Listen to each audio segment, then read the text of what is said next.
এমন এক জমানা আসলো যে জমানায় নবীর দুরুদ ও সালামের উপর কলম বসায়, নবীজি দুরুদ ও সালাম পড়া যাবে না এমন বক্তব্য দেয়। আমার নূর নবীজির দুরুদ ও সালামের বিরোধিতা বিদ্বেষমূলক কত ধরনের বক্তব্য যে পাওয়া যায়। অনেকে তো এত দুঃসাহস হয়েছে তার বিরুদ্ধে বই পর্যন্ত লিখে। অথচ আমার দয়াল নবীজি তিরমিজি শরীফের 2457 নম্বর হাদিসে মোবারকে উবাই ইবনে কাব রাদিয়াল্লাহু তাআলা আনহু রে কয়, 4 ভাগের 1 ভাগ সময় আমি নবীর উপর দুরূদ শরীফ পড়বা, এটা ভালো। তবে ফা ইন জিত্তা ফাহুয়া খায়রুল লাকা, যদি আর একটু বেশি পড়তে পারো তোমার জন্য আরো ভালো। সুবহানাল্লাহ।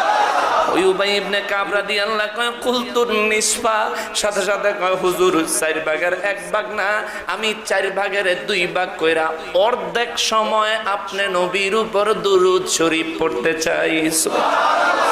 আমার নবী কয় কালামা শিদ্দা ফাইন জিদ্দা ফাহুয়া খায়রুল লাকা, অর্ধেক সময় আমার উপর দরুদ শরীফ পড়বা তোমার জন্য ভালো, তবে যদি আরো বেশি পড়তে পারো তাইলে আরো ভালো।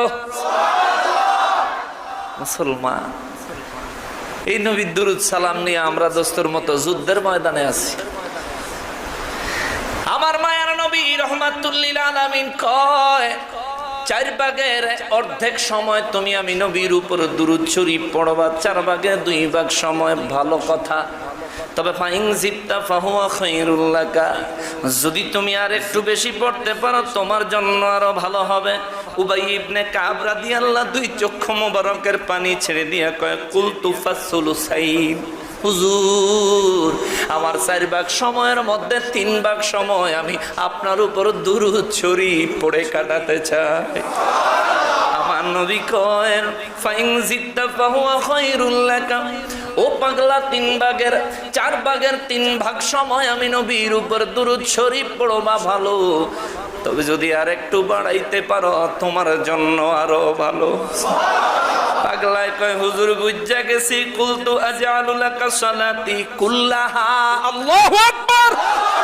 হুজুর আমার হাতে যতটুকু সময় থাকে পরিপূর্ণ সময়টা আপনি নবীর উপর দুরূদ ও সালাম পড়ে কাটাবো। সুবহানাল্লাহ। আমার মায়ার নবী রাহমাতুল লিল আলামিন কয় কলা ইজা ইয়াকফি হাম্মুকা ওয়া ইউকাফিরু লাকা যামবুকা।